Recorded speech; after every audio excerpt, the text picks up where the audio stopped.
العلي العظيم. أعوذ بالله من الشيطان الرجيم. بسم الله الرحمن الرحيم. الحمد لله الذي أرسل رسوله بالهدى ودين الحق ليظهره على الدين كله ولو كره المشركون. الصلاة والسلام على سيدنا ونبينا وشفيع ذنوبنا وحبيب قلوبنا وطبيب نفوسنا ومولانا أبي القاسم اللهم صل على محمد وعلى أهل بيت الطيبين الطاهرين المعصومين المظلومين الذين أذهب الله عنهم الرجس وطهرهم تطهيرا.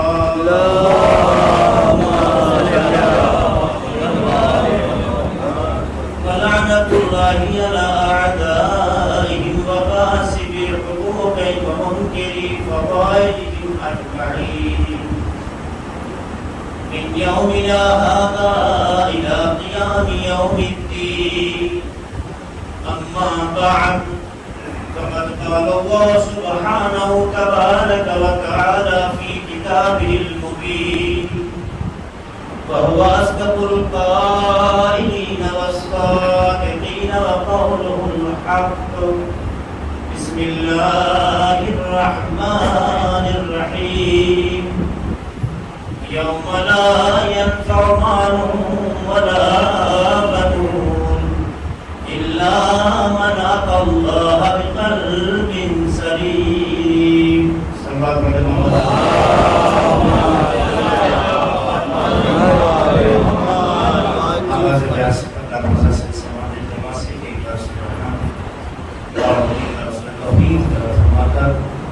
مرحوم ضمیر حسن ابن غریب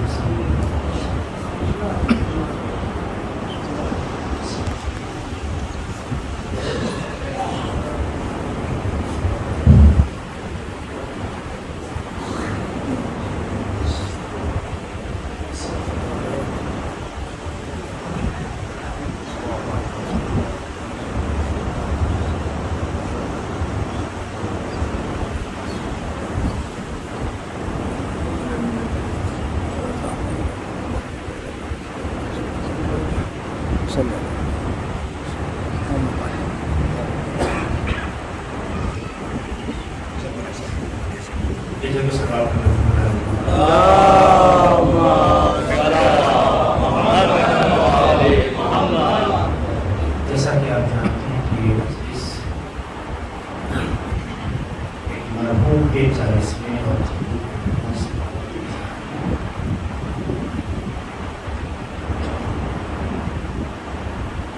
مجھے دعوت دینے سے پہلے ہمارے برادر محترم نے شعر پڑھا،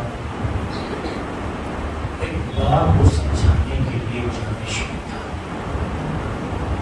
اس کی جتنی وضاحت کی جائے الفاظ کم ہو سکتے ہیں اور مطالب کم نہیں ہو سکتے.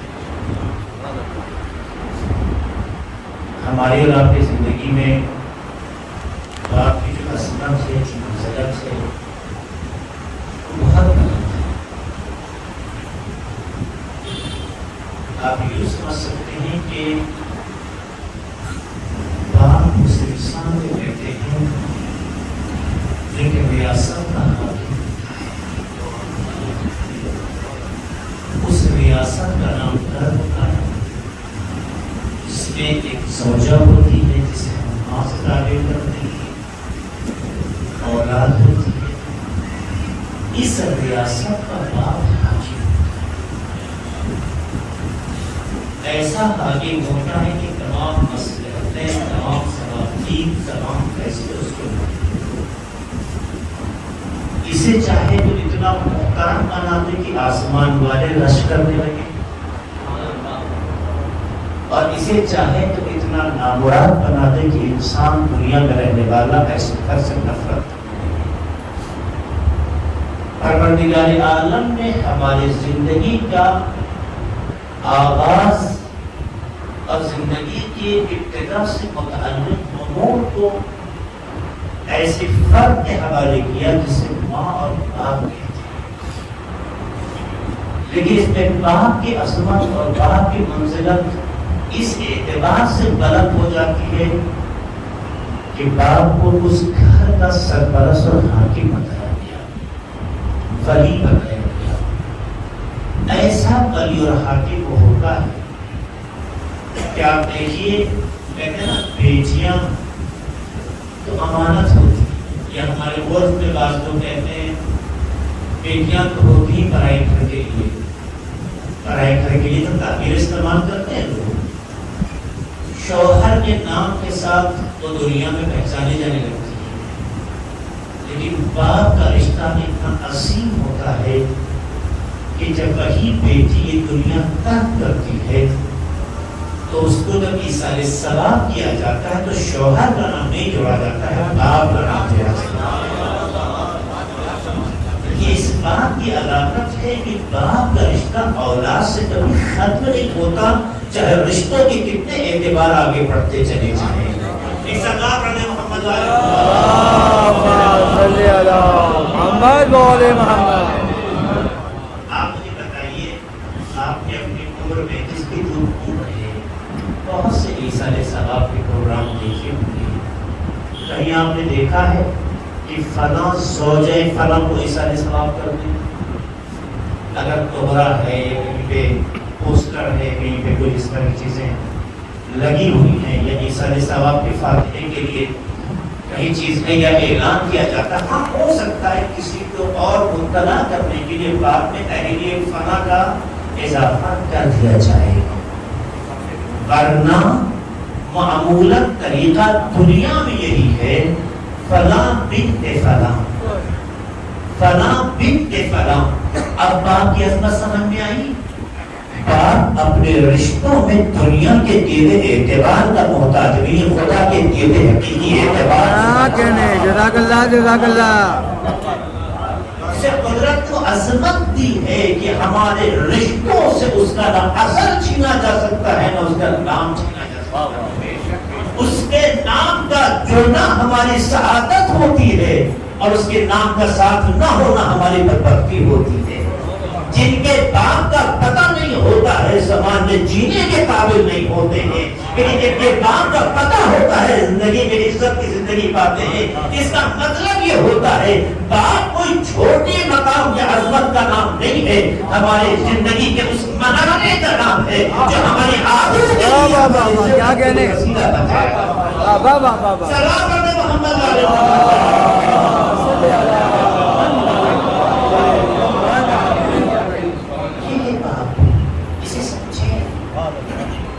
اسے سمجھے، اہمیت دیں، ان کے ساتھ جوڑیں۔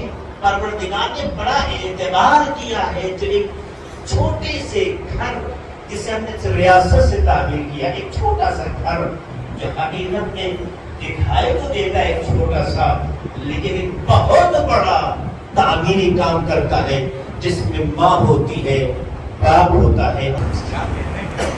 یہ چھوٹا سا گھر نہیں ہے، یہ معاشرے کی آبرو ہے، یہ سماج کا مستقبل ہے، یہ کل کی پہچان ہے، یہ ہماری عزت ہے، یہ ہمارا وقار ہے۔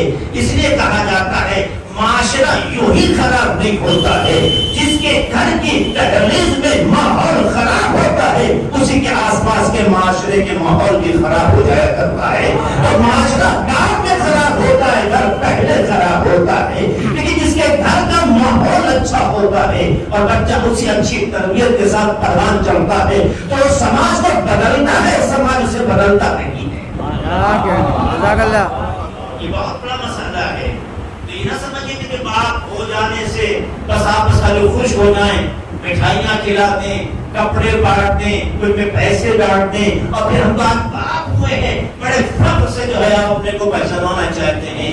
کہ باپ ہونا ایک سعادت بھی ہے اور ایک بہت بڑی ذمہ داری بھی ہے. بہت بڑی سعادت بھی ہے. یہ خدا کا حسن انتخاب ہے کہ کسے اس مقام تک پہنچائے. یہ خدا کا حسن انتخاب ہے. اس نے جب انتخاب کر لیا تو اب آپ کی ذمہ داریاں بڑھ گئی. آپ کی ذمہ داریوں میں سب سے بڑی ذمہ داری ہے کہ آپ اس کے حاکم اور ولی بنیں. اتنے بڑے حاکم و ولی ہیں, اتنی بڑی آپ کی ریاست کی قدرت ہو جاتی ہے. ایک نمونہ اور پیش کر دوں. ابھی آپ دیکھیں اسلام میں ولی صرف دو لوگوں کو کہا گیا ہے, باپ اور دادا, ہے نا. جو دادا پوتے کی نسبت سے دادا ہوا ہے, باپ اور دادا, ان میں سے کوئی ایک بھی ہو اس کی ولایت کافی ہے. لیکن ماں کو تمام عظمتوں سے نوازا گیا مگر اسے ولی نہیں بنایا. بھائی بہنوں کا بڑا وقار ہے, بڑی عظمت ہے اسلام میں, لیکن انہیں ولی نہیں بنایا. ولی اور سرپرست کا عہدہ صرف باپ اور باپ کے باپ جسے دادا کہتے اسے دیا گیا ہے. اسی لیے دیکھیے اگر کوئی بیٹا خدا نخواستہ مر جائے, دنیا سے گزر جائے, کوئی بیٹا خدا نخواستہ گزر جائے تو کسے آگے بلایا جاتا ہے؟ باپ. ولایت اس کی ہے, اس کے حق کو اس سے نہیں چھینا جا سکتا ہے. اس کا مطلب ہے کہ اللہ نے ولایت کے مزاج سے ہر گھر کو آشنا کیا ہے. اچانک ولایت کا اعلان غدیر میں نہیں ہوا ہے. سلام پڑھتے محمد علیہ محمد پر.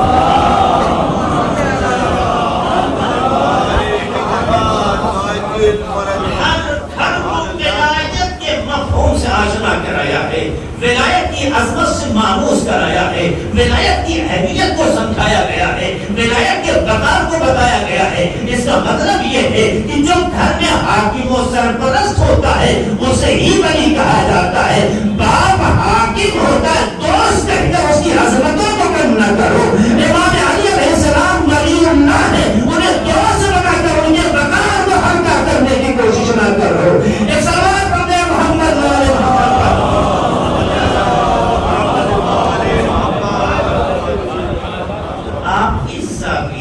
سوچیں تو ہماری زندگی میں باپ کی عظمت بڑھ جاتی ہے. لیکن جو بات میں آپ کے سامنے رکھنا چاہتا ہوں بہت اہم ہے. آج کی دنیا میں, آج کے معاشرے میں آپ ہر کسی کو اگر دیکھیں, اسٹڈی کریں, سرچ کریں, ہر کوئی کتنا پڑھا لکھا ہو, کتنا سمجھدار ہو, کتنا عقل مند کیوں نہ ہو, لیکن جب زندگی کے فیصلے لیتا ہے تو معاشرے کے مزاج سے اپنے کو الگ نہیں کر پاتا. معاشرے کے مزاج سے اپنے کو الگ, سب ہمیں جینا اسی میں, مرنا اسی میں, لوگوں کے ساتھ رہنا ہے. اور اس کا سب سے بڑا نمونہ جب ہمارے یہاں کوئی فنکشن ہو تو دیکھ لیجیے. ہمارے یہاں سب سے بے حیائی کا فنکشن شادی ہے. جو نئی زندگی کے آغاز کا بہت بڑا مرحلہ ہوتا ہے. ایک جوان کو ہم ذمہ دار بنانا چاہتے ہیں, ایک جوان کو گناہوں سے بچانا چاہتے ہیں, نئی نسل کے لیے اسے راستہ فراہم کرنا چاہتے ہیں.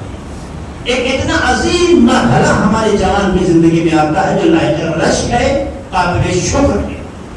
اس مقام پہ کیا کرتے ہیں؟ سب سے بڑی بے حیائی کا تیوہار ہمارے یہاں شادی ہے.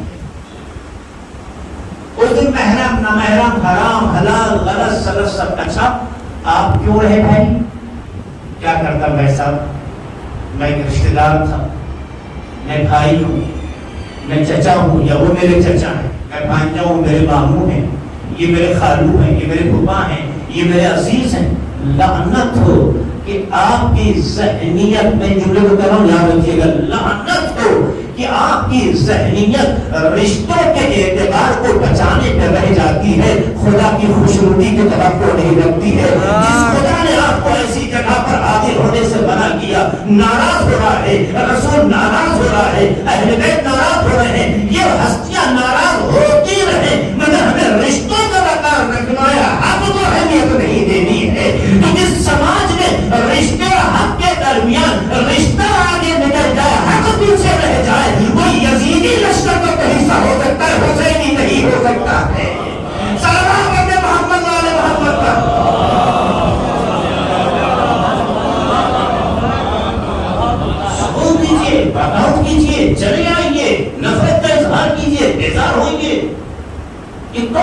کرانی ہے. خدا ناراض ہونے دیجیے. کسی کے ذہن میں بھی نہیں آتا خدا ناراض ہوتا ہے, نہیں آتا ہے. رسول ناراض ہوتے ہیں نہیں, اہل بیت ناراض ہوتے ہیں نہیں, کسی ذہن بھی شاید جلدی نہ آتا, اور جس میں آتا بھی ہے وہ مصلحت کا شکار ہو جاتا ہے. مولویوں کو مذاق بنایا جاتا ہے. کسی دہلی میں رہنے والے لوگوں میں کچھ ایسے چہرے ہیں, خدا ان کی ہدایت کرے والا نابود کر دے, کہ جو حاجی بھی ہیں, حاجی کہلاتے بھی ہیں, بڑے بڑے القاب سے اپنے کو سماج میں پہچانواتے بھی ہیں, ہر طرح کی شرارتیں, خباثتیں, گندگیاں, انہوں نے اپنی بیٹی کی شادی میں کر رہے ہیں, اور ابھی بھی معاشرے میں ہے. میں کسی فرد پہ گفتگو نہیں کر رہا ہوں, معاشرے پہ گفتگو کر رہا ہوں. مجھے فرد سے کیا مطلب ہے؟ یہ اس بات کی علامت ہے کہ ہم اہل بیت کا استعمال کرتے ہیں, اہل بیت کی معرفت نہیں رکھتے.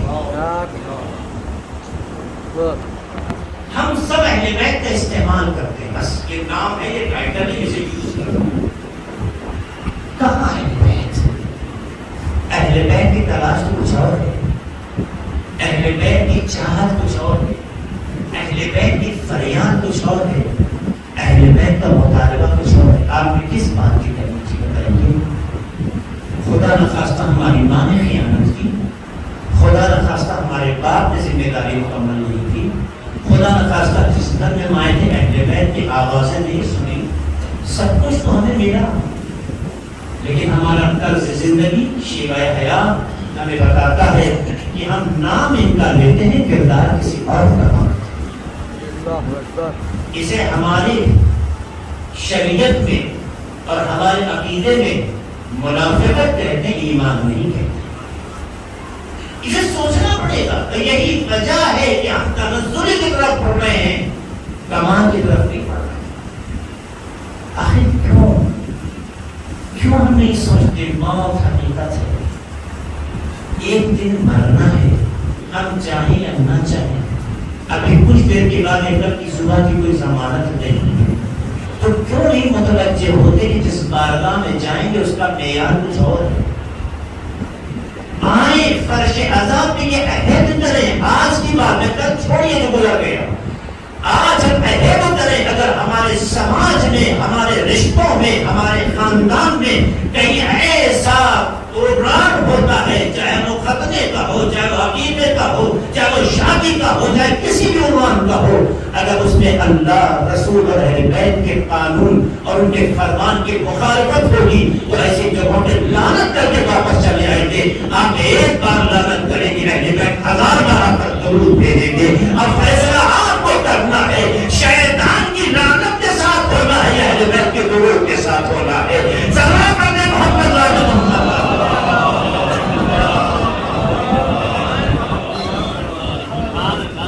جسارت تو ہمارے اتنی بڑھ گئی کہ مولانا صاحب تو بلا لو, نکاح ہو جائے پھر آزاد ہے نا.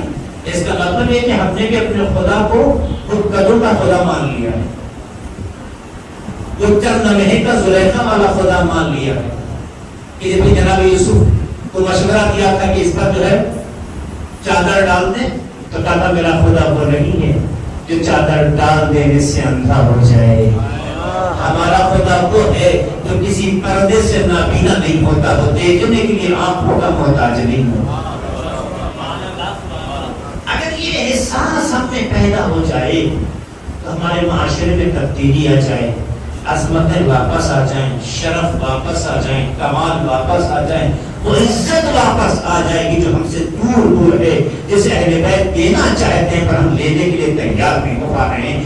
اور ایسے عزیز بنو کہ اگر زندگی قربان بھی ہو جائے, برسہ قرض گزر جائے, مگر کیونکہ اہل بیت کے راستے پہ چلے ہو تو ایسا تم زندہ جاوید بن جاؤ کہ نہ تمہارا نام مل سکے نہ تمہاری یاد مل سکے.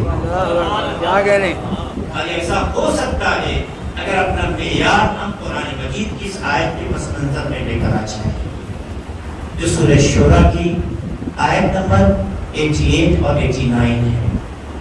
1991 بھی ہے جو جنت و جہنم کے حوالے سے گفتگو کرتی ہے, لیکن میں نے اس کی تلاوت نہیں کی, مجھے پتا ہے کہ میں اپنی بات پوری نہیں کر پاؤں.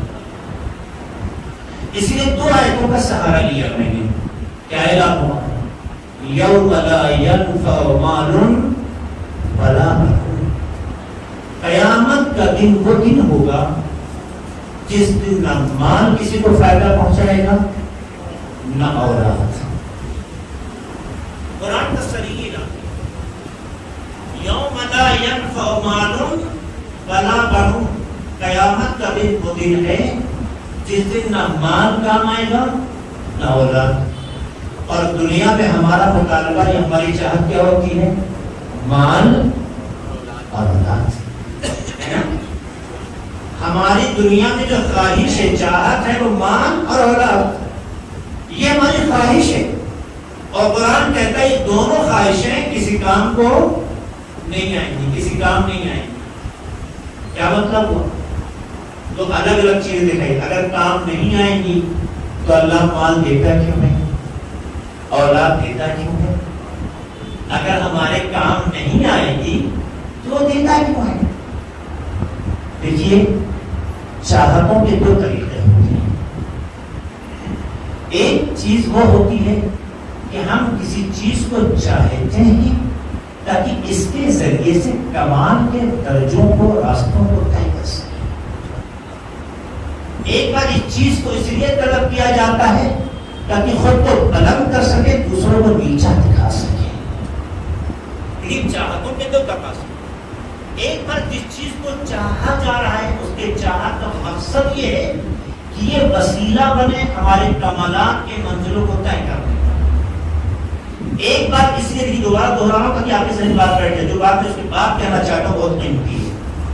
ایک بار چاہتوں کا تقاضا یہ ہوتا ہے کہ یہ چیز ہمارے پاس آ جائے تاکہ ہم سوسائٹی، سماج میں اونچے بڑے دکھائی دیں اور دوسرے چھوٹے دکھائی دیں. ہم اونچے ہو سکیں، دوسرے نیچے ہو سکیں.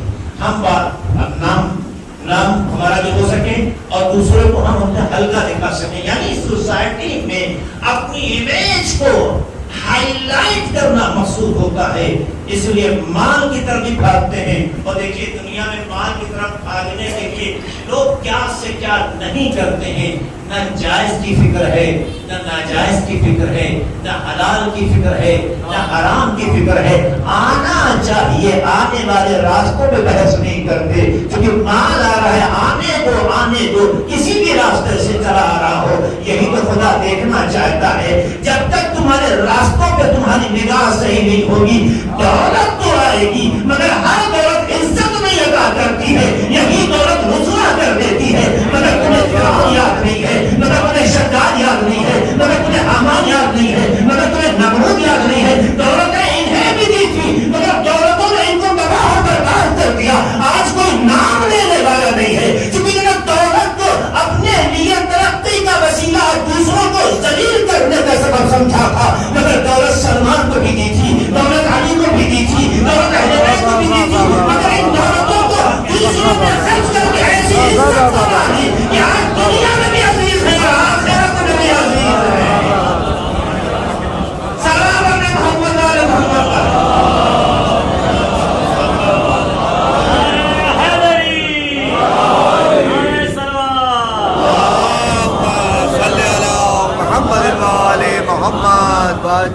اللہ نے دولت دنیا میں رکھی ہے، مال دنیا میں رکھا ہے. آپ کو یہ دیکھنا ہوگا کس راستے سے آ رہا ہے. کیونکہ جس چیز کی بنیاد غلط ہو اس کی عمارت کبھی اچھی نہیں ہو سکتی. کیا کہنے جزاک اللہ.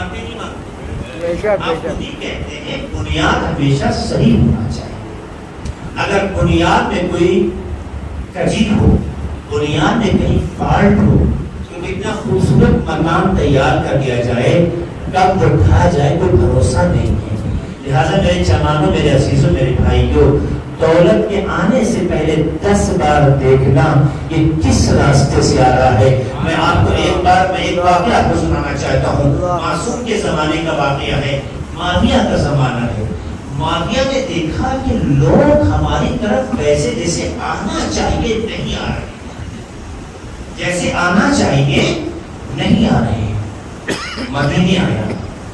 مدینے آنے کے بعد بیت المال کا دروازہ کھول دیا گیا اور کہا جاؤ یہ ساری تھیلیاں علویوں میں بٹوانا. علوی اس زمانے میں انہیں کہتے تھے جو مولا علی کے چہنے والے کہلاتے تھے. علوی جیسے آپ نہیں لوگ مولائی اور پتہ نہیں کیا سب نکالے ہوئے ہیں, لیکن ہم نکالے ہوئے ہیں. پہلے ایک سچائی تھی جی. علوی تاریخ میں یا علویون جب پڑھے بہوچن تو اسی معنی میں مولا علی کے نقش قدم پر چلنے والے اور جو اس عنوان سے پہچانے جاتے ہیں.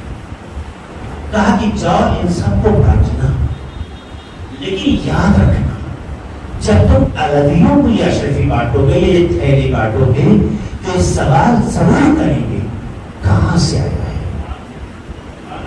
علوی. سنیے گا زمانوں میں یہ تاریخ کے مسلمات میں سے ہے. علوی کو تم پورے مدینے میں کسی کو بانٹو گے, لوگ شکریہ بھی کہیں گے, ہاتھ بھی چومیں گے, لے بھی لیں گے, دعائیں بھی دیں گے. لیکن علوی کو دو گے تو لینے سے پہلے دو سوال ضرور کریں گے, کیوں دے رہے ہو اور کس نے بھیجا ہے. یہ دو سوال ضرور کریں گے. تو جب تم سے یہ پوچھا تو کبھی میرا نام مت لینا, ورنہ یہ کبھی قبول نہیں کریں گے. تو میں نے بیت المال سے اس طرح کی چیزیں بھیجی گئی تاکہ آپ کی ضرورتیں پوری ہو جائے گا. خدا نے آپ کے لیے تحفہ بھیجا گیا ہے. لیکن بار بار جب غالب کہتے ہیں جب بھیجا گیا ہے تو مکاری نے کی کیا کہیا, بتائے کہ تم کبھی میرا نام مت لینا. میرا نام لوگے تو علوی کبھی ایکسپٹ نہیں کرے گا. تو علوی کی پہلی پہچان یہ ہے کہ یہ دولت کہاں سے آ رہی ہے اور کون دے رہا ہے, یہ جاننا ضروری ہے. یہ تو دشمن علی بھی سمجھ رہا ہے, یہ تو دشمن علی بھی سمجھ رہا ہے کہ علوی جب کوئی چیز ایکسپٹ کرے گا تو ایکسپٹ کرنے سے پہلے دو سوال ضرور کرے گا, کس نے بھیجا ہے, کہاں سے ہے. یہ آپ کیوں دے رہے ہیں, کس نے بھیجا ہے مجھے بتاؤ.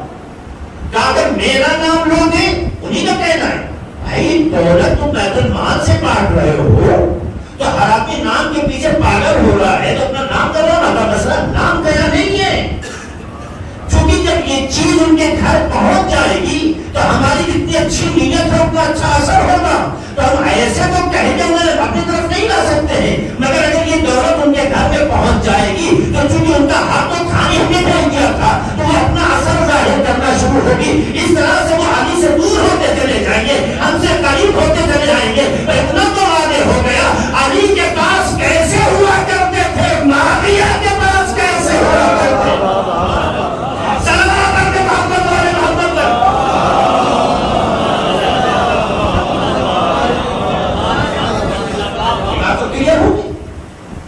علویوں کی پہچان یہ ضرور پوچھیں گے, تم راز فاش نہ کرنا. علویوں نے اکثریت نے ایکسپٹ نہیں کیا کیونکہ پیدلے بدلتے رہے اور جواب نہیں بن سکا, وہ نام لینا نہیں تھا. تو اہل بیت کے چاہنے والوں کی پہچان ہے یہ ہر آنے والی دولت کو سلام نہیں کرتے, ہر آنے والے مال کو بس دعائیں دے کر فوراً ایکسپٹ نہیں کرتے. آپ کون ہیں, کیوں مجھے دے رہے ہیں, کہاں سے لائے ہیں, یہ سوال علویوں کی پہچان ہے. اور جو اس احتیاط سے چلتا ہے وہی علی والا بنتا ہے, جو اس احتیاط سے نہیں چلتا ہے دعویٰ علی تو کر سکتا, علی والا نہیں ہو سکتا. کیا کہنے علی والا نہیں ہو سکتا. یہ بات میں نہیں کہہ رہا ہوں, یہ اہل بیت علیہ السلام کی تعلیم کہتی ہے, یہ تعلیمات اہل بیت علیہ السلام ہیں اور یہ مسلمات ہیں, تو کوئی انکار نہیں کر سکتا. تو آپ دیکھیے کہ دنیا میں اللہ نے دولت رکھی ہے, دنیا میں اللہ نے اولاد دی ہے. اگر اولاد کا ہونا اور مال کا ہونا برا ہوگا تو اللہ کبھی اس دنیا میں ہمیں نہ دیتا. اگر دے رہا ہے تو اس کا مطلب یہ چیز خود بری نہیں ہے, ان کا طریقہ استعمال اور جن راستوں سے حاصل کر رہے ہیں اس پر توجہ کی بڑی ضرورت ہے. یہی مال اور دولت, یہی اولاد, اگر اس کا اسے وسیلہ بنایا جائے کمالات کی منزلوں کو طے کرنے کے لیے, انسان آگے بڑھنے کے لیے زینہ قرار دے دے, تو یہی انسان کی سعادت کا ذریعہ بن جاتا ہے. کیا مطلب ہے, یعنی اگر آپ یہی مال اچھے راستوں میں خرچ کرنے لگے, اگر یہی مال غریبوں کی مدد پہ خرچ کرنے لگے, اگر یہی دولت کسی کے کام آنے لگے، اگر انہی دولت سے کسی کو آباد کرا دے، اگر انہی دولت سے کسی کے غم کو خوشیوں میں بدل دے، اگر انہی دولت سے ہاسپٹل بن جائے، اگر انہی دولت سے اسکول بن جائے، اگر انہی دولت سے امام بارگاہ بن جائے، اگر اسی دولت سے مدرسہ بن جائے، اگر اسی دولت سے کوئی عبادت گاہ آباد ہو جائے، تو یہ وہ صدقہ جاریہ ہے جسے آپ نے وسیلے نجات بنا دیا ہے۔ نسلیں جتنا آگے بڑھتے چلی جائیں گی اور ان جگہوں سے مستفید ہوتی چلی جائیں گی، چاہے آپ کو جانتی ہو یا نہ جانتی ہو، آپ کا نام پتا ہو یا نہ پتا ہو، لیکن جس نے لگایا ہے، جس کے راستے پہ لگائے، دونوں جانتے ہیں اجر دینے والا خدا ہے، لگانے والا بندہ ہے۔ لگانے چلے جائیں، یہی دولت انسان کے لیے بہترین وسیلے نجات ہے، مگر یہی دولت حرام کاریوں میں، یہی دولت ناجائز کاموں میں، یہی دولت کچھ لمحے کی خوشی کے لیے اللہ کو ناراض، رسول کو ناراض، اہل بیت کو ناراض کر کے لے کی جائے تو خسر الدنیا والآخرہ، دنیا کا بھی گھاٹا ہے اور آخرت کا بھی گھاٹا ہے۔ ہم نسلوں کو اچھی چیز نہیں دے رہے ہیں، کیونکہ میرے باپ کے بچے بھی وہی کریں گے جو ہم کر رہے ہیں۔ اس کا مطلب یہ ہے چاہے سلسلہ خیر کا ہو چاہے سلسلہ شر کا ہو، قائم ہم کرتے ہیں۔ اگر خیر کا قائم کیا تو اس کا اجر ملتا چلا جائے گا، شر کا قائم کیا تو اس کی سزا ملتی چلی جائے گی۔ تو یہ سزا آج ہی خالی محدود نہیں ہے، نسلوں میں جب تک یہ غلطیاں ہوتی رہیں گی، جو سبب بنا ہے اس غلطی کا کبھی بخشا نہیں جائے گا۔ سلام پڑھتے محمد والے محمد کا۔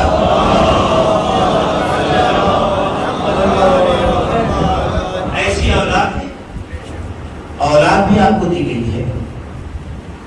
اللہ کہتا ہے کہ یوم لا ینفع مال ولا بنون، اولاد بھی کام نہیں آئے گی قیامت میں۔ یہ قانون کلی ہے، اور اسے ہم نے ابھی 3-4 سال کا جو کورونا کا دور دیکھا، اس میں اچھی طرح سے دیکھا، اچھی طرح سے دیکھا۔ اولاد اپنے ماں باپ سے کتنی محبت کرتی ہے، کاجے سے دیکھا ہے۔ آپ کو کچھ کہنے کی ضرورت نہیں ہے۔ کتنے گھر چھوڑ کے چلے گئے، کتنے بابا کا جنازہ وہاں رکھا، لوگ دل سوزی کرنے کو قریب ہونے کو تیار نہیں ہے، کتنے جنازہ چھوڑنے کو تیار نہیں ہے۔ ایک بیٹا امریکہ سے آئے، جنازے کی میں بات کر رہا ہوں، تو کورونا کے دور میں امریکہ سے بیٹا آیا اپنی ماں کو دفن کرنے کے لیے، اور یوں کہا جائے کہ یہاں آپ نماز پڑھے اور کئی فاصلے سے کھڑا ہو رہا ہے۔ میں نے اشارہ کر کے کہا کہ ہم 5-6 لوگ تم بھی آ جاؤ۔ نہ کیا مطلب ہے؟ تو امریکہ سے اپنی ماں کو دفن کرنے کی غرض سے لگائے ہو، تم میں اتنا بھی شعور نہیں ہے۔ اسلام کی کچھ تعلیمات ہیں، لیکن اسی کورونا میں ہزاروں ایسے نمونے ملے ہیں کہ بیوی نے شوہر کو چھوڑا ہے یا دور ہو گئی ہے، بہن نے بھائی کو چھوڑا ہے دور ہو گئی ہے، رشتوں میں رشتے میں چھوڑا ہے دور ہو گئے ہیں۔ آنا جانا پسند نہیں کہ ایک ماں تھی جو کسی قیمت پر اپنے بیٹے سے دور ہونے کو تیار نہیں تھی، وہ کہتی تھی میری زندگی کا فائدہ یہ ہے اگر میرا بچہ نہ بچ سکا۔ یہ میں نے ماں کے جذبے دیکھے ہیں۔ سوچو اتنی مائیں مری اس میں، پتا چلا اس طرح کے واقعات میں اس دنیا پر کوئی ماں نہیں مری، جو اس لیے کہ جب حیات کا جذبہ ہوتا ہے خدا اس کی حیات کو دلانے کر دیا کرتا ہے۔ ارے بچانے والا بھی خدا ہے، مارنے والا بھی خدا۔ لیکن ہم نے اس دنیا میں نمونے دیکھے نہیں، اس لیے ہمارے علماء کو کورونا ایک میدان میں محشر کو سمجھانے کا ایک چھوٹا سا نمونہ تھا، جس میں ہم نے ایک دوسرے کو فرار کر دیا۔ بہت سے واقعات پورے ہندوستان میں جو مجھے پتا ہے، جو میرے پاس موجود ہیں، میں کیا سنوں آپ کو؟ یہ ہماری رشتے کی قیمت ہے۔ آپ دیکھ لیجیے، ہر انسان کو اپنی زندگی اتنی پیاری ہے کہ اگر مقام امتحان میں آ جائے تو دوسرے کو بھول جاتا ہے۔ لیکن خدا کہتا ہے یہ قیامت کا کام نہیں آئے گی، نمونہ دیکھ لیا۔ لیکن ہاں، اگر اولاد کی اچھی تربیت کی، اولاد کو اچھے راستے میں لگایا، اچھی تعلیم دی، اچھے ماحول میں رکھا، تو یہ بچہ آپ کے لیے صدقہ جاریہ بن جاتا ہے۔ کیونکہ رسول سے حدیث ہے جسے پیغمبر سے امام علیہ السلام نے مولا علیہ السلام فرماتے ہیں اس بات پر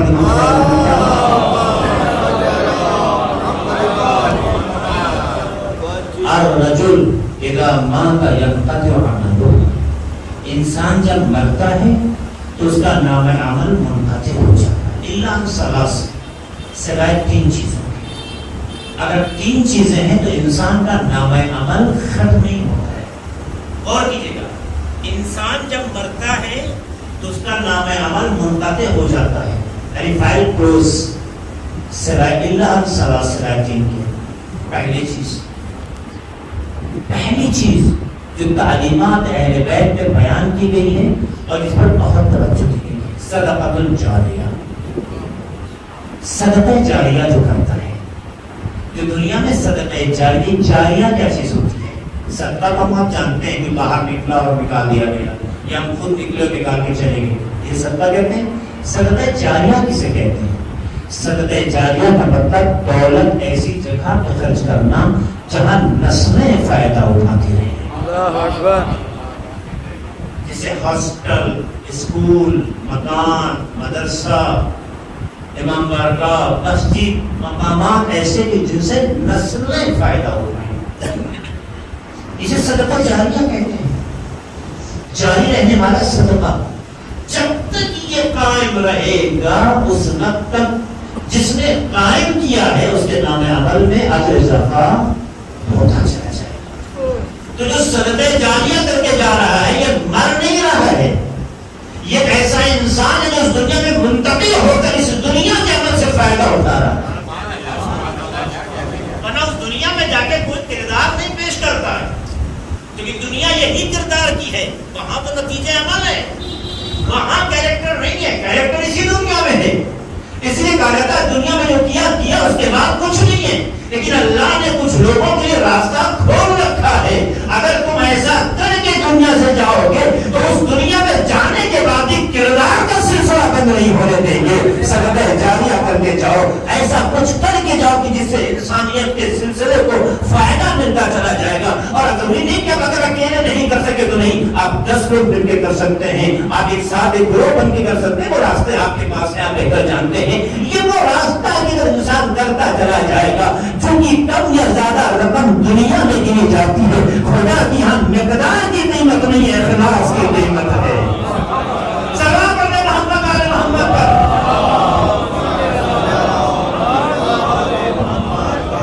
دوسری کیا چیز ہے؟ او علم ینتفع بہ، یہ ینتفع بہ، یا وہ علم جس سے لوگ فائدہ اٹھائیں۔ اگر دنیا میں کوئی علم چھوڑ کے چلا جائے تو اس کا کبھی بھی نام عمل بند نہیں ہوتا، جب تک اس علم سے لوگ فائدہ اٹھاتے جائیں گے اس وقت تک جس نے وہ علم چھوڑا ہے اس کے نام عمل میں اضافہ ہوتا چلا جائے گا۔ تیسری چیز او ولد صالح یدعو لہ، جو اصل موضوع کی پڑھنے والی، یا چھوڑنے والا اس دنیا میں ایک نیک بچہ چھوڑ کے گیا۔ ولد صالح، عربی زبان میں ہر عمل کو صالح نہیں کہتے، صالح صاد الف لام پڑھی گئی، تو اردو ہندی والا صالح نہیں، ٹھیک، جو بیوی کا بھائی ہوتا ہے، وہ سنو غلط فہمی میں شکار ہے تو وضاحت دے رہا ہوں۔ یہ صالح وہ اردو میں جو بہن بیوی کے بھائی کو بولتے ہیں وہ نہیں ہے، یہ صالح صاد الف لام پڑھی گئی، صالح ہے، صالح اصلاح سے، اس لیے کہنا پڑتا ہے کہ آج کی مجبوری ہے۔ عربی زبان میں صالح ہر عمل کو نہیں کہتے، تو والد صالح بھی ہر بچے کو نہیں کہتے۔ ہر بیٹا بیٹا ہے، صالح نہیں ہو سکتا۔ صالح کا مطلب یہ ہوتا ہے کہ اپنی شرافت اور نجابت کی ہمیشہ حفاظت کرتا رہے۔ اگر عمل صالح ہے تو اس کا مطلب ہے، فرض کیجیے اگر ہم نے کسی کے ساتھ نیکی کی ہے یا کسی کو کچھ دیا ہے یا کسی کے کام ہے تو کبھی تذکرہ نہ کریں، مرتے دم تک کبھی تذکرہ نہ کریں تو یہ عمل صالح کہلائے۔ اور اگر آپ نے کبھی بھی چاہے کسی بھی غرض سے صحیح آپ نے اس کا تذکرہ کر دیا تو وہ عمل تو بن کے رہ جائے گا، صالح نہیں رہ جائے گا۔ کیونکہ جب آپ نے عمل خدا کے لیے کیا ہے تو اللہ پہ چھوڑ دو، اگر اس سے بہتر کوئی عطا کر سکتا ہے تو ضرور کر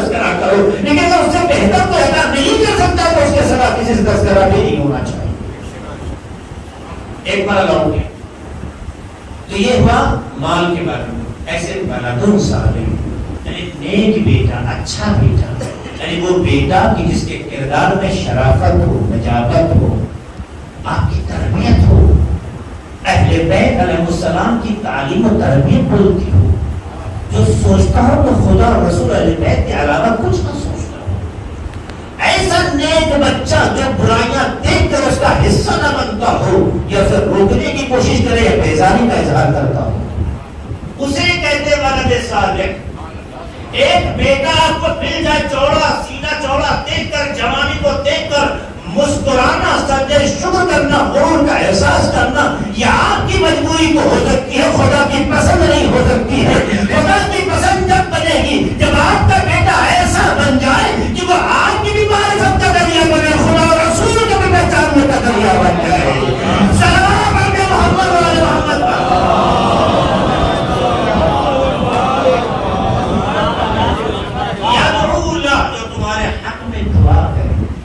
ایسا غلط ہو نیک ولد صالح، یدعو اللہ جو آپ کے حق میں دعا کرے، ایسا بات جو دنیا سے گزر جاتا ہے تو اللہ اس کا سلسلہ عمل بند نہیں کرتا ہے، اس کا نام عمل میں اضافہ ہوتا چلا جاتا ہے۔ تو اللہ نے دولت بھی دی، اللہ نے اولاد بھی دی، اور یہ اعلان کر دیا قیامت میں یہ کام نہیں آئیں گے مگر اگر یہ دو شرائط ہیں جو ہم نے آپ کے سامنے بتایا۔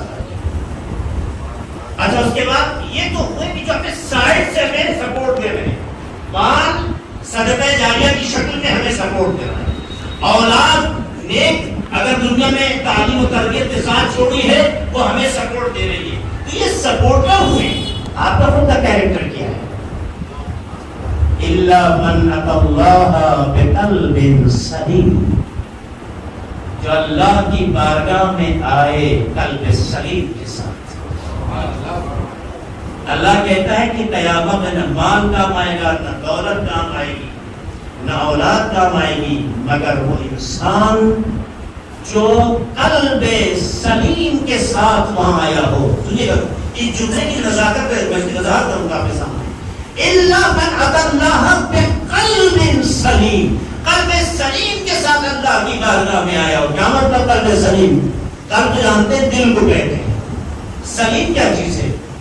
کہتے ہیں سلیم سقیم کے مقابلے ہے، سقیم کہتے ہیں بیمار ہو، سقیم کہتے ہیں عربی میں بیمار، اور سلیم کہتے ہیں صحیح و سالم ہو، یعنی تندرست ہو، صحیح سالم ہو۔ تو اللہ اس کے لیے دوسرے لفظ استعمال کر سکتا تھا، کیوں سلیم کہا؟ کیونکہ کا معاملہ قلب کا ہے، قلب جو ہے دنیا کی بیماریوں سے نہیں پہچانا جاتا ہے، کیونکہ اس کا تعلق معنویات سے ہوتا ہے، اس لیے اس کی سلامتی دولت میں نہیں ہے، اس کی سلامتی اولاد میں نہیں ہے، اس کی سلامتی دنیا کے وسائل میں نہیں ہے۔ اگر اس کی سلامتی تلاش کرنا ہے تو اس طرح سے دنیا سے آئے کہ دولت جو میری تھی اسے صحیح راستے پہ لگا کے آیا ہو، اولاد جو میری اس کی صحیح تربیت کر کے آیا ہو، یعنی وہی اللہ کی بارگاہ میں کامیاب اور قلب سلیم ہونے کا حق رکھتا ہے، جس کی دولت بھی صحیح راستے پہ لگی ہو، اولاد بھی صحیح راستے پہ لگی ہو۔ یعنی وہی اللہ کی بارگاہ میں قلب سلیم کا حقدار ہوگا، جس کی دولت اور جس کی اولاد غلط راستوں پہ نہ ہو، وہی قلب سلیم کا۔ اسی لیے دیکھیے معصومین سے جب پوچھا گیا مولا قلب سلیم کی کیا علامتیں ہیں، تو آپ نے فرمایا علامات القلب اربع، قلب سلیم کی، قلب سنا دیں قلب سلیم ہے، قلب سلیم کی 4 علامتیں ہیں، انہی علامتوں سے قلب سلیم کو پہچانو گے۔ المراقبۃ فی السر والعلانیہ، اس دل کو قلب سلیم کہتے ہیں جو ہر حالت میں خود کو اللہ کی نافرمانی سے بچائے۔ میں نے اس کو آسان لفظ میں ترجمہ کیا، سر کہتے ہیں جو مخفی، علانیہ اللہ، یعنی جو ظاہر و باطن ہر اعتبار سے مراقبت کرے، یعنی حفاظت کرے، محفوظ کرے، وہ قلب سلیم کہلاتا ہے۔ جب انسان اس طرح سے مراقبت کرتا ہے تب اس کو سمجھ میں آتا ہے کہ کس طرح سے ہم خدا سے قریب ہوتے ہیں. میں آپ کو ایک واقعہ سناتا ہوں امام حسن علیہ السلام کے ساتھ.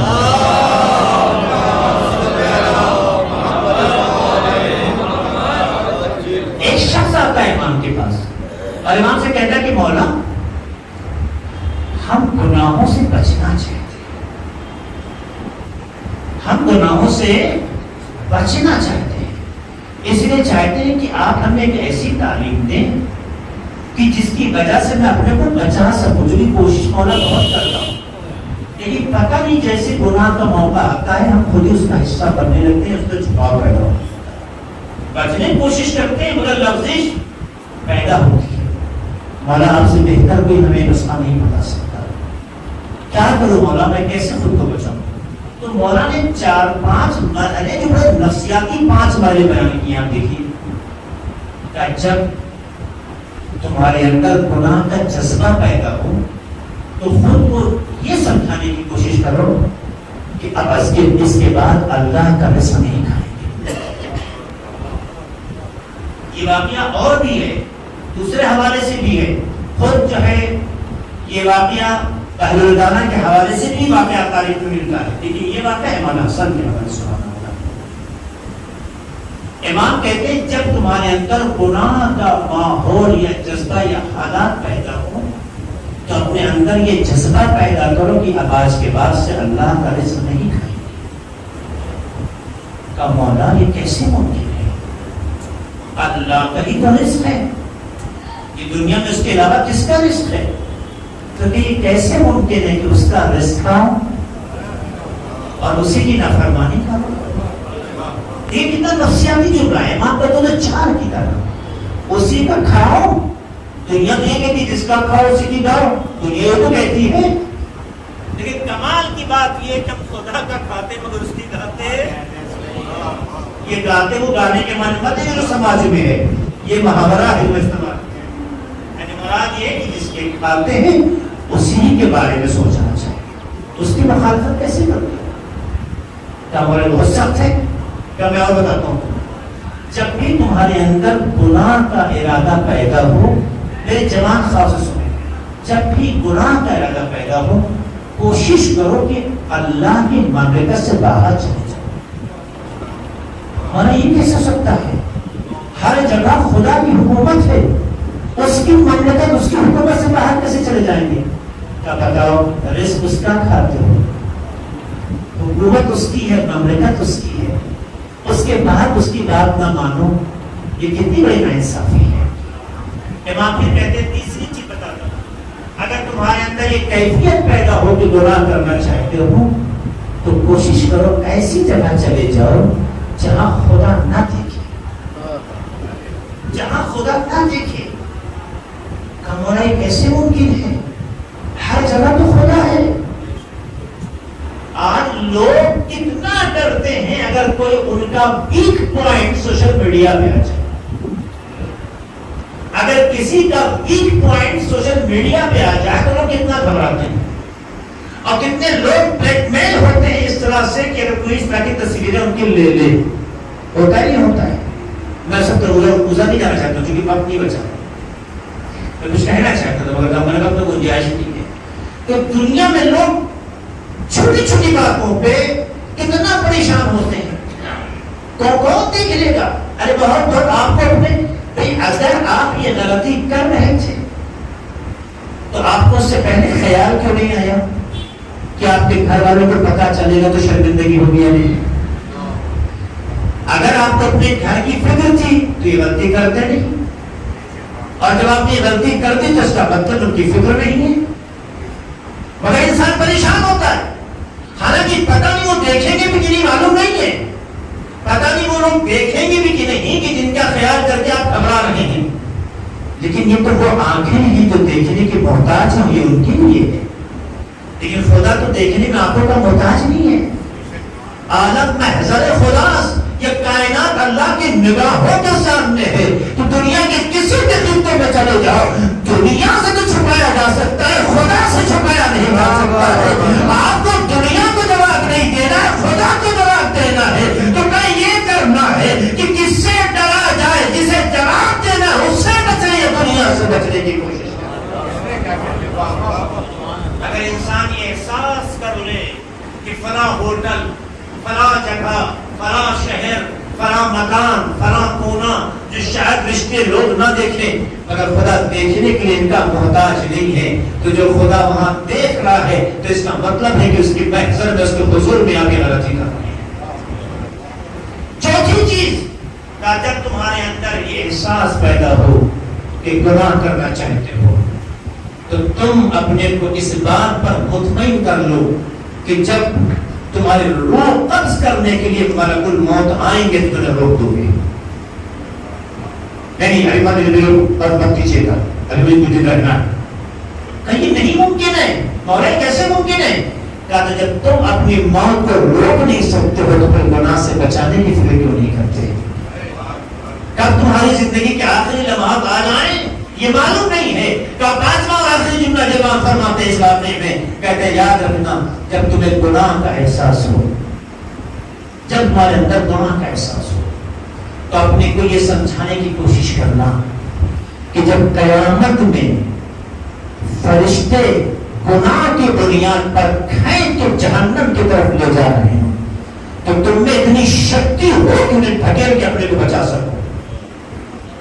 مولا یہ ممکن نہیں ہے. کہ بتاؤ رزق خدا کا کھاتے ہو، مملکت میں خدا کے رہتے ہو، اللہ کی نگاہ سے کسی لمحے غائب نہیں ہو، فرشتوں سے جو ملک الموت آئے گا اس سے اپنے روح کو روک نہیں سکتے ہو کہ نہیں ٹھہر جاؤ ابھی مت مت کرو. جہنم میں لے جایا جا رہا ہو تو اپنے کو بچا نہیں سکتے ہو، اتنی قدرت نہیں ہے. انہیں بتاؤ کہ جب تم اتنا کمزور ہو کہ غلطیوں کی طرف کیوں بڑھتے چلے جا رہے ہو، یہ احساس اپنے اندر راسخ کر لو.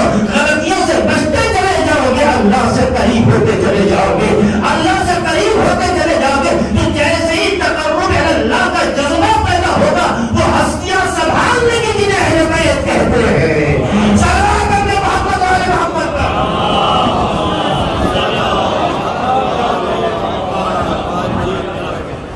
یہ بہت اہم مسئلہ ہے، اس پہ غور کیجیے. ایسے نہیں قلب سلیم نہیں پیدا ہوتا ہے. آپ دیکھیے بڑا اچھا جملہ ہے سحر اطلاع برجودی کا. ایک جوان جاتا ہے، اور جوان بہت پیارے ہوتے ہیں، بہت اچھے ہوتے ہیں، خدا سلام و جوانوں پر انہیں مس گائڈ کر دیا جاتا ہے. میں انہیں اچھے کاموں میں لگایا جائے تو شہادت میں ان کے درجات سب سے زیادہ ہیں، ان کی تعداد زیادہ ہے. برائیوں میں ان کی تعداد زیادہ ہوتی ہے کیونکہ ان کی تربیت جس طرح سے ہوتی ہے اس طرح سے وہ مس گائڈ ہو جاتے ہیں. یہ جوانی ہے انقلاب لاتے ہیں، جاتے ہیں عبداللہ قدرندی کے پاس اور کہتے ہیں کہ سرکار مجھے ایک ایسا نسخہ دے دیجیے کہ میں گناہ سے بچ جاؤں، اس سے گناہ بہت سخت ہوتا ہے. تو کہا قرآن کی یہی آیت تمہارے لیے کافی ہے اور کچھ نہیں. کہا کیا کہ علم یعلم بأن اللہ یرا، کیا انسان یہ نہیں جانتا کہ اس کا خدا دیکھ رہا ہے؟ بس یہی آیت اپنی زندگی میں تم سرنامہ کلام بنا لو، سرلوح بنا لو، تمہاری زندگی کی اصلاح کے لیے کافی ہے.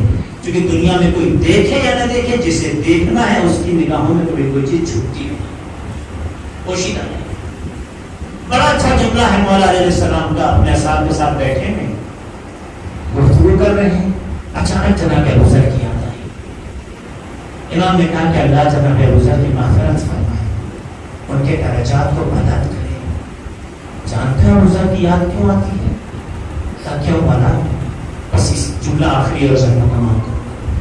یہ بہت سی باتیں تھیں بہرحال اب نہیں کی جا سکتی، نماز مدد کا نہیں ہو رہا. کہ مولا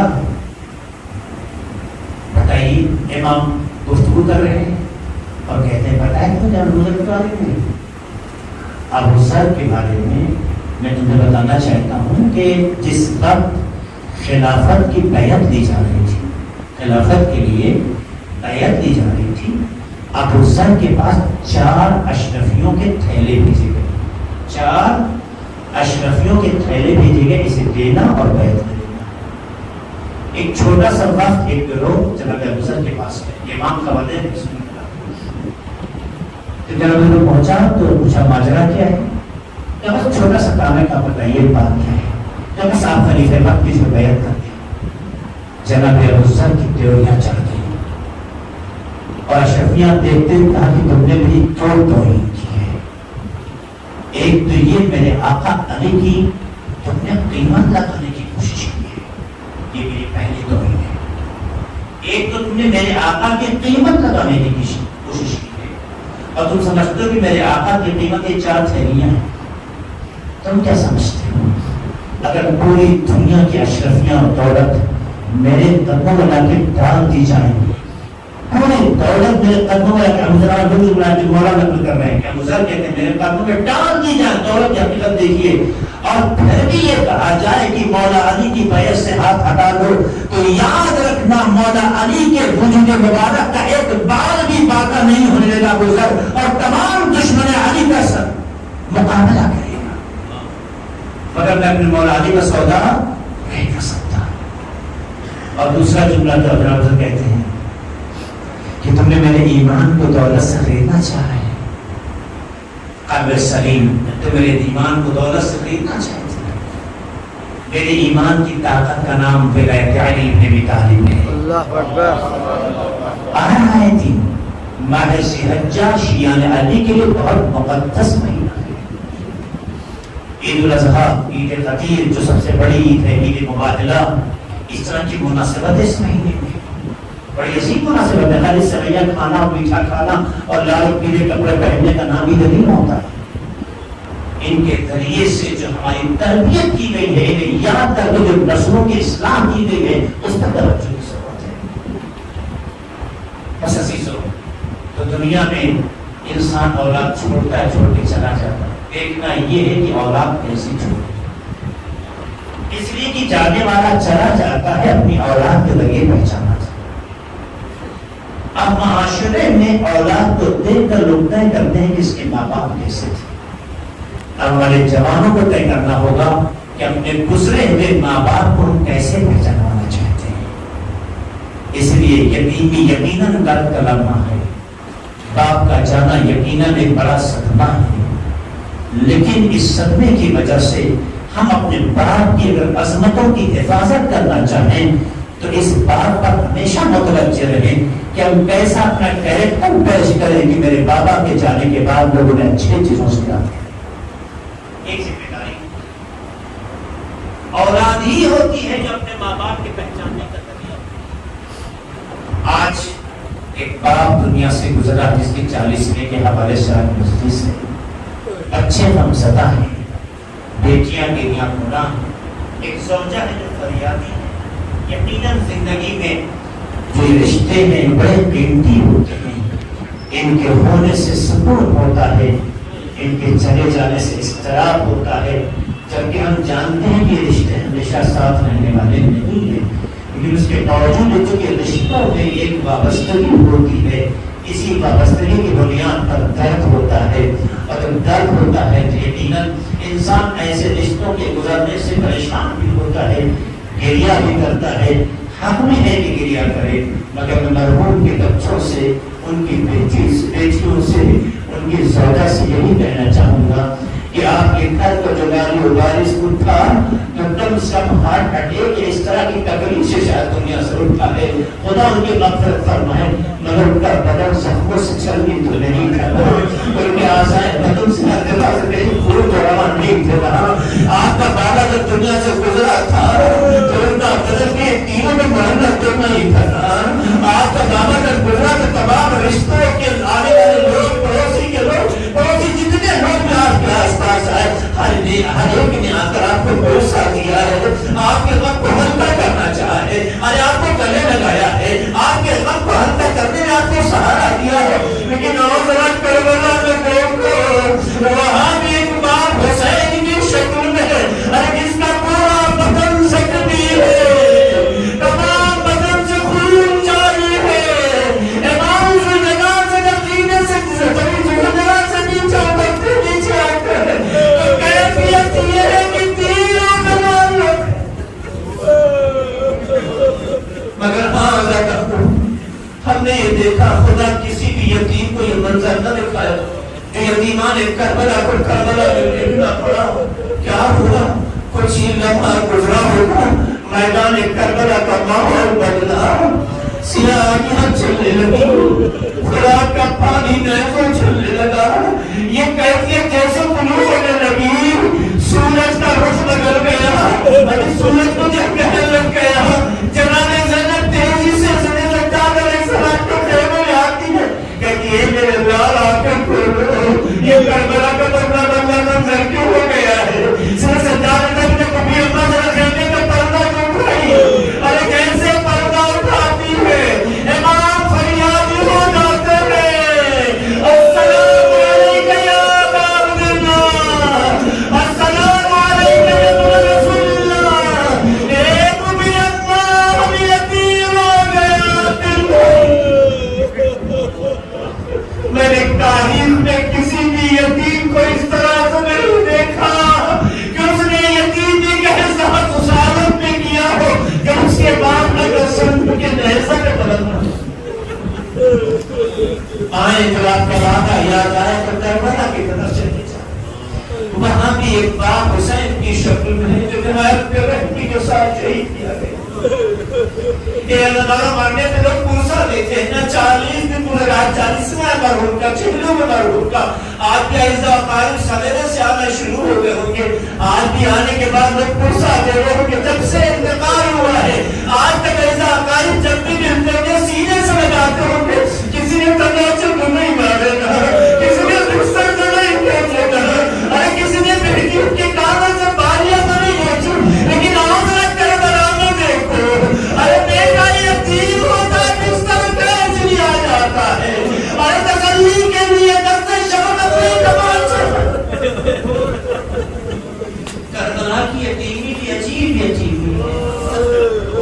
مگر ہاں مرحوم کو آپ نے لے جا کر عزت و وقار کے ساتھ آخری آرام گاہ تک پہنچا کے دفن تسلی ہو جاتی ہے. کم سے کم کفن پہنایا, بدن تو سالم تھا. لیکن کربلا کے یتیم سے سجاد علیہ السلام سے پوچھیے کہ جب وہ اپنے بابا کے جنازے سے قریب ہو کے گزر رہے تھے, یہ تو عالم اسلامی ہے کہ جب کوئی مر جائے تو مرنے والے کے ورثہ کو جنازے سے دور رکھو, انہیں حلقے میں رکھو کہ ایسا نہ ہو اس مصیبت کو برداشت نہ کر سکے. یہ تربیت اسلامی ہے جہاں اسلامی سکھاتا ہے حلقے میں رکھو, مرنے والے سے دور رکھو.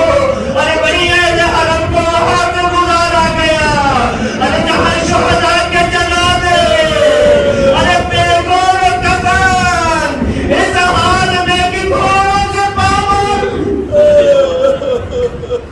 جہاں جوان بیٹے کے قدم آگے نہیں بڑھا. سجاد علیہ السلام نے بھوٹی اماں سے یہی تو کہا, اے بھوٹی اماں ذرا نیچے تو دیکھیے. جیسے بھوٹی اماں نے نیچے دیکھا, ایک آہ اور چیخ کے ساتھ جملہ کہا, النداخی کیا کوئی میرا باچا ہے. یہ جملہ بہت معمولی جملہ نہیں ہے. ارے جناب زینب امام حسین کی زندگی میں اس طرح سے جڑی ہوئی تھی کہ حسین روح ہے, زینب کا نام ہے. اگر حسین نہیں تو زینب نہیں ہے. ارے وہ بہن جو بھائی کو دیکھتی ہے, ارے جسے بچپن سے آج تک دیکھتی رہی, اس بے رحمی کے ساتھ وہی آقا جنازہ بے گوروں کا ترجم کربلا کی زمین پر بابا نے سنا اسوا دیکھا کہ جملہ کے چہرہ انداخی کہ تو ہی میرا باچا ہے. یہ جناب زینب کا کہنا ان کے درد کو بیان کرتا ہے کہ جناب زینب نے سب کچھ کہہ دیا کہ میں دل میں یادگار دیتی ہوں بھیا کے ساتھ کیا ہو گیا ہے. پھر وہ قرصیہ مشہور پڑھا جسے آپ سنتے رہتے ہیں, اے نانا پر ملائکہ کا سلام ہو, اے نانا پر ملائکہ کا سلام ہو, یا کا حسین خون میں بنتا وقت دوڑا اس کے آدھا بکھرے میں سرزمین کربلا. آپ نے تو پھر بھی بابا کو اپنے دفن کر دیا, تسلی ہو گئی, سکون ہو جاتا ہے نا. لیکن بابا نے زین العابدین علیہ السلام پہ اعجاز امامت تیسرے دن آتے ہیں, اور جب آتے ہیں نظارہ کتنا سخت ہو جاتا, تنہا ہوتے بنیا سکتے کچھ لوگ ہوتے ہیں جو امام کے مدد کے لیے آگے کرتے, امام ہوتے ہیں. بابا کے جسم مطہر کے ٹکڑوں کو چٹائی میں اکٹھا کرتے ہیں. آسان نہیں ہے زدارو ایک غیرت مند بیٹے کے لیے جو صرف سجاد بھی ہو